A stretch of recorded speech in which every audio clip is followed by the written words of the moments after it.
For many women, they are concerned about how you juggle work life and also family life and whether the two are compatible. I'm going to be looking at the UK and the maternity leave benefits that you get and figuring out in that system when is the right time to have a child. My name is Dr. Naomi Cave and welcome to Know Her, a cosy part of the internet where we get to know her, the female body. Research has shown that it's really important for women to feel financially stable before considering having children. As I've said, there's never a right time to have children. However, finances are a major concern. So if we can use the system to our advantage to figure out when the right time for us to have children is, then ultimately we'll be better off. If you're enjoying this content or finding it useful, gently tap the like button and share to a friend if it might be useful for them too. I also like hearing from you, so make sure you write a comment down below. In the UK, you may be eligible for statutory maternity pay. This is a payment that's given when you have to take time off to look after your baby once it's born. Statutory maternity pay is paid for 39 weeks. The first 6 weeks, you get 90% of your average weekly salary. For the next 33 weeks, you get 90% of your average weekly salary or £172.48 currently, whichever is lower. These numbers are based on your pre-taxable salary, but that means they work a little bit like your normal salary. You still get tax reductions and NI reductions from these numbers. Not everyone is eligible for statutory maternity pay. In order to be eligible, you have to be an employee and not a worker. I'm not going to lie, prior to researching this content, I didn't know what the difference is.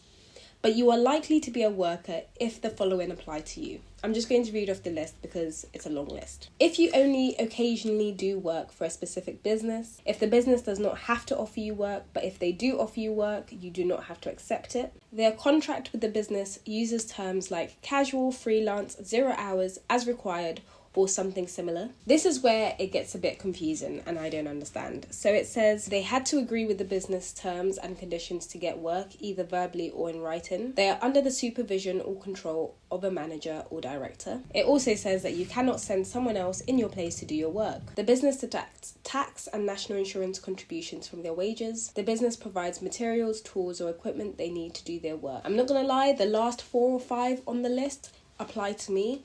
But I think what's important to take here is the freelance, casual work aspect of it. That makes you a worker, and that means you are not likely to be eligible for statutory maternity pay. So that's just something to bear in mind. Another way to be eligible for statutory maternity pay is you have to give appropriate notice. So 15 weeks before the baby is due, you have to inform your employer. This may be in writing and they have to reply back to you in at least 28 days. Your employer may also ask for proof of pregnancy. If your belly is not enough, you can get a letter from a doctor or a midwife, or you can get a certificate, which is usually given after 20 weeks. Other things to note is that on average, your salary at a minimum must be £123 a week in order to qualify for statutory maternity pay. Okay, so this is where numbers are really important. You have to work continuously for 26 weeks. This is roughly about 6 months. When you get to that 6-month stage in your work, to qualify for statutory maternity pay, your due date must be 15 weeks from then, which is about 3.5 months. So that would make you about 6 months pregnant. And that is also the time that you need to tell your workforce and inform them that you want to take maternity leave. Quick side note, being a junior doctor and new strikes being announced, I just wanted to highlight how this may affect statutory maternity pay.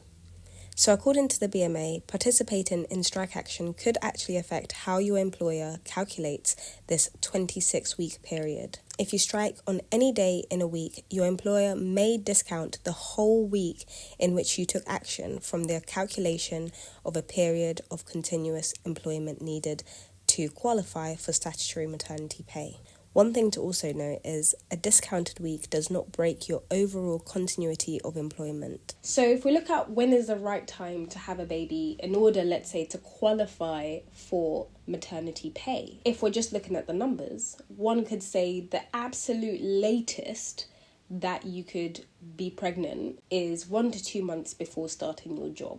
I tell a lie, you would probably have to get pregnant 1 month after you started your job because of the way that due dates are actually calculated based on the first day of your menstrual cycle. Your job would also have to earn you at least £123 per week. This equates to just over £6,000 annually. So let's say you start work, you would have to work for 6 months minimum. The only problems with this now is likely if you start a job you'll be under a probation period which normally lasts 3 months. So you will be just finishing your probation period at around 4-5 months. And then after you pass your probation period, 1 month later, you tell your work that you are leaving on maternity leave and they gotta pay you. So I think it's risky. I would probably say that for peace of mind, if this is something that's really important to you, this is not advice, just my opinion, I would probably get pregnant once I've passed probation, just for peace of mind, if you want the maternity pay. Now, this is just the statutory maternity pay that the government offers. I would say it's really important to look at your job and the perks that they offer when it comes to maternity pay, because what a lot of employers do is they supplement this statutory maternity pay both for men and for women, or primary caregivers and secondary caregivers, and you can actually get quite a lot of benefits. So for men, normally paternity leave is 2 weeks paid, but there are some companies which offer 1 month, 2 months, 3 months. Some people even offer 5 months, and I've seen jobs where you can actually have 52 weeks unpaid leave if that's what you want and you can afford it.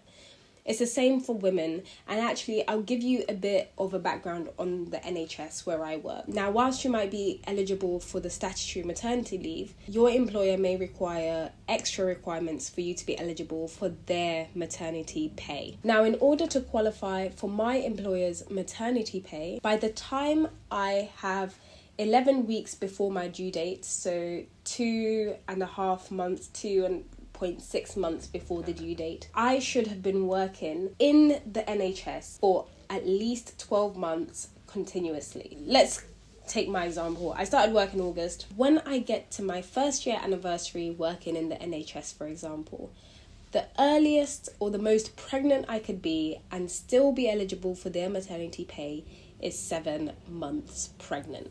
Taking myself as an example, that would mean trying to conceive in January or February, depending on when the first date of your last menstrual period was, with an expected due date of October, which is roughly 2 months after August. Because that means I would have had 12 months of continuous service, 11 weeks before my due date. Also, guys, you cannot lie about your due date.